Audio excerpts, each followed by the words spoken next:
চলে আসছি প্রায় নদীটার কাছাকাছি। এই ওয়ালটা তখন ছিল না, এই পাশ থেকে কবরস্থানটা দেখা যেত। সেদিন আলিফ, আফসানা, রুহান, দীপক দা ওরা আসছিল।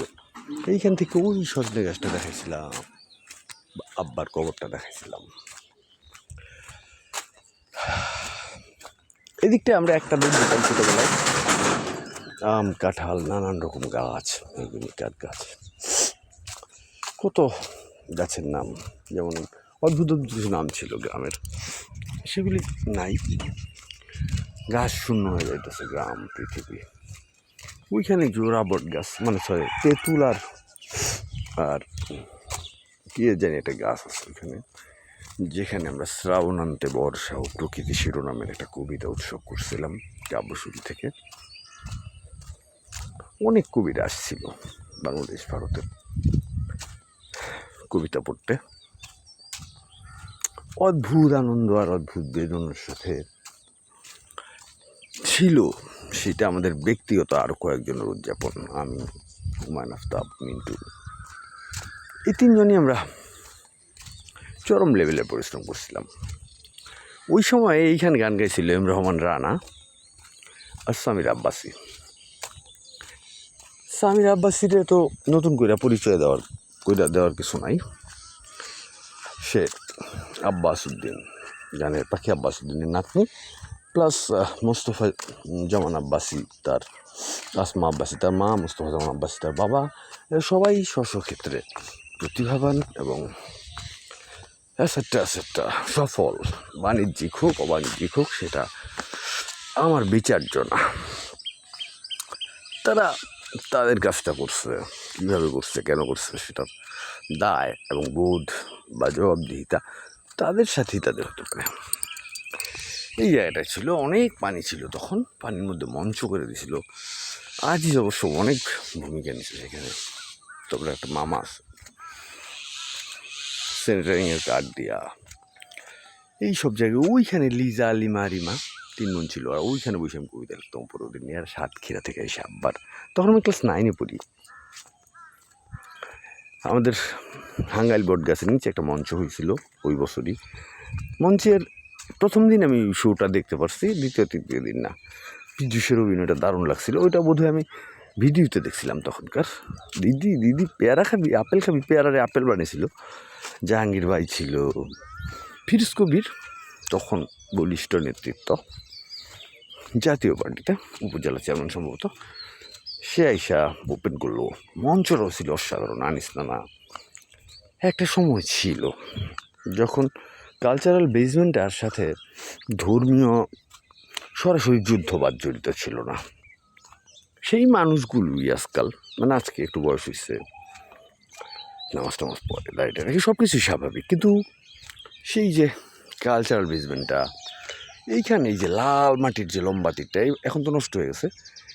একটা 1.5 ঘন্টা 2 ঘন্টার স্ক্রিপ্ট বানাইছিলাম, একদম স্ক্রিন প্লে সহ, মানে ইচ্ছে করলে এটা অফ করে এখনই শ্যুট করা যাবে, এই মোডে ছিল ব্যাপারটা।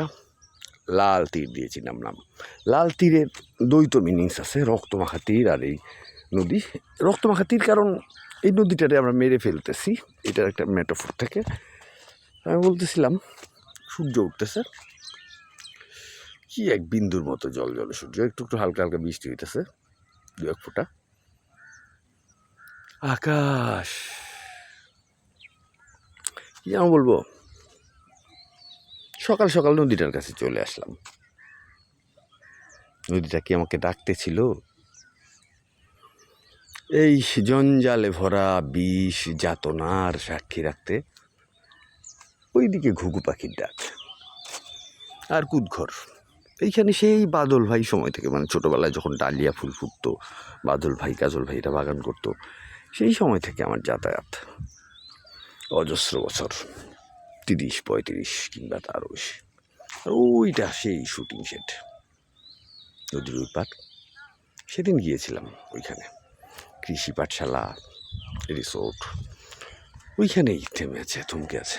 কালকেও ইচ্ছা মতো বলছি ওরে, কতগুলি কথা, এর চেয়েও বেশি ডিজার্ভ করে ওরে। যাই হোক, হালকা হালকা বৃষ্টি আসতেছে, চলে যাই বাসায়, ঘুম তো আসবে না আজকেও। এদিকে সাগর সুমি ওরা কী করে, মোহাম্মদপুরে বা ধানমন্ডিতে যে কাজগুলি আটকে আছে ওগুলিকে শেষ করে দিব না, নাকি আমি আগের মতোই ঝুলায় রাখবো সবাইরে। টাকায় কে বলবো ফাক, মানে টাকার মায়ের চুরি বইলা যে অশ্লীল হয়ে উঠি কেন, সেটা আবার এক্সপ্লেন করবো। হেরে যাওয়ার ব্যাপারটার জন্য দৌড়াদৌড়ি অনেক টাকা গেছে, তো যে কারণে আমি কিছু খ্যাপ টাইপ কাজ করছি বা কিছু আনফিনিশড কাজও নিজের ইচ্ছের বিরুদ্ধে হস্তান্তর করছি। আরও কিছু আছে যেগুলো বলাই যাবে না, সিক্রেট। পাপিয়া জানি বলতো মার কাছ থেকে গুট কইরা গ্রাবিয়াল গার্সিয়া আমার কাছে লোকটার গল্প বলা ছিল। তো যাই হোক, পাপিয়া কী বলতো সেটা বলি। পাপিয়া জানি বলতো ওই কোটেশন, মানে ওইটা যেটা মার্কেস বলছিল, প্রত্যেকটা মানুষের 3টা জীবন থাকে, একটা প্রাইভেট, একটা পাবলিক, একটা সিক্রেট। তোমার সাথে আমার যা, সেটা হলো সিক্রেট। যাই হোক, এই সেই জোড়া যেখানে আমি বোতল বাবা নাটকটার একটা উল্লেখযোগ্য সিকোয়েন্স রাখছি, ওটাও কি করা হবে? সুলতান রেদিয়া তো হবেই না, অথচ আমি ফার্স্ট ব্যাপারটা যখন মাথায়, তখন আমি ওরে কাস্ট করে রাখছিলাম। এই বর্ষাও হবে না বোধ হয়। প্লাস্টিকের বোতল জমায় একটা ছেলে একটা নৌকা বানায়, একা একা কথা কয় আর সবাই পাগল বলে।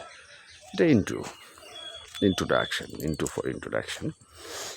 তারপর ওই যে কনক ভাইদের বাড়ি, ওইখানে আমি আর রুনু ভাই লিজুর মেয়ের বিয়ে, মানে মাসুমার বিয়ের খিচুড়িটা ওইখানে এসে না খাইছিলাম। রুনু ভাইয়ের হাঁটতে একটু সমস্যা হচ্ছিল, ওয়াল উঁচু নিচুতে। যাই হোক, কনক ভাইও ছিল সেদিন। আবার এই সকালে গালিব সাহেব আসে কেন? মির্জা গালিব কা খেয়াল शेर शराबी कुछ और तो नहीं जुदाई हमसे, कुछ और तो नहीं जुदाई हमसे। ये शेर एक बार नहीं, মীর কিংবা মির্জা গালিবের আরও যারা পূর্বসূরি ছিল, উর্দু ফার্সির মিশেল এই শের বা গজলগুলিরে মানে যে ঢঙে, যে দোতনায় পরিবেশন করতো, আই থিঙ্ক ওইখানে একটা ম্যাজিক্যাল ছিল।